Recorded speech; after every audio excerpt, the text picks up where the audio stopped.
2022 sera l'aboutissement d'un projet phare pour notre commune, la nouvelle mairie.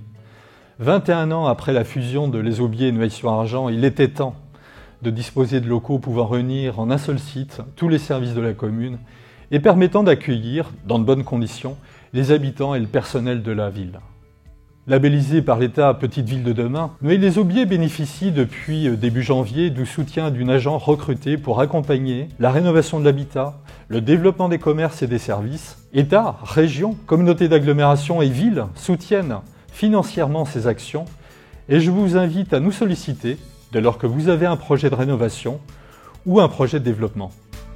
Après la réalisation du terrain synthétique, que beaucoup nous envient, et qui a été largement soutenu par nos partenaires financiers, va être lancée la construction de nouveaux vestiaires et tribunes au stade Amand-Uzelay et s'engagera ensuite la réfection de la pelouse du terrain d'honneur.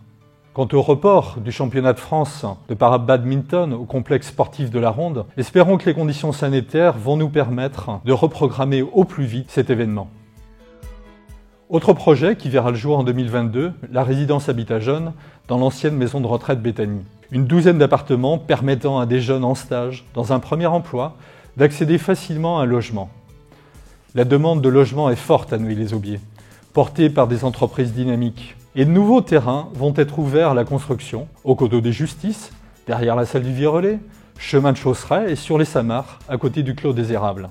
Des logements locatifs vont également être disponibles sur la plupart de ces terrains, la commune veillant à leur répartition harmonieuse et équilibrée sur l'ensemble de notre territoire. D'importants travaux de rénovation seront lancés dans la résidence Saint-Hubert et nous allons travailler plus généralement sur nos propriétés communales. S'agissant par exemple des locaux libérés, normalement en mai, de la mairie annexe, nous imaginons y accueillir pour déjeuner les enfants de l'école publique Jacques Prévert Nord à la rentrée scolaire 2022. Et si cette proposition est validée, le fonctionnement du restaurant scolaire de la Géannerie n'en sera qu'amélioré. Vous le savez peut-être, les professionnels réunis dans la maison de santé Magellan sont désormais à l'étroit. Et l'extension des locaux qui est envisagée sera engagée d'un côté par la collectivité, pour les médecins et les infirmiers actuellement en place, d'un autre côté par les professionnels eux-mêmes, à savoir psychologues, podologues, ergothérapeutes et ostéopathes, avec l'arrivée annoncée d'une orthophoniste. Réjouissons-nous de la belle dynamique dont nous bénéficions à Noailles-les-Aubiers. Venir au soutien des aidants, ces personnes qui, comme époux, épouses, enfants, parents, viennent à l'aide d'un proche, c'est la belle initiative qu'ont prise Agnès Tison, qui est psychologue, et Mélanie Baudouin, animatrice, accompagnée par le Centre communal d'action sociale et le conseil départemental.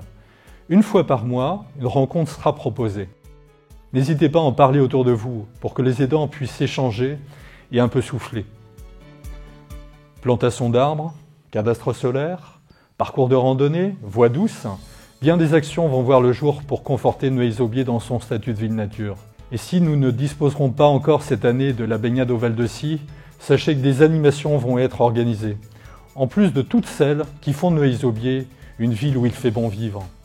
Associations, entreprises, particuliers, agents et élus de la ville, merci à toutes celles et tous ceux qui participent, chacun à son niveau, au dynamisme de notre commune.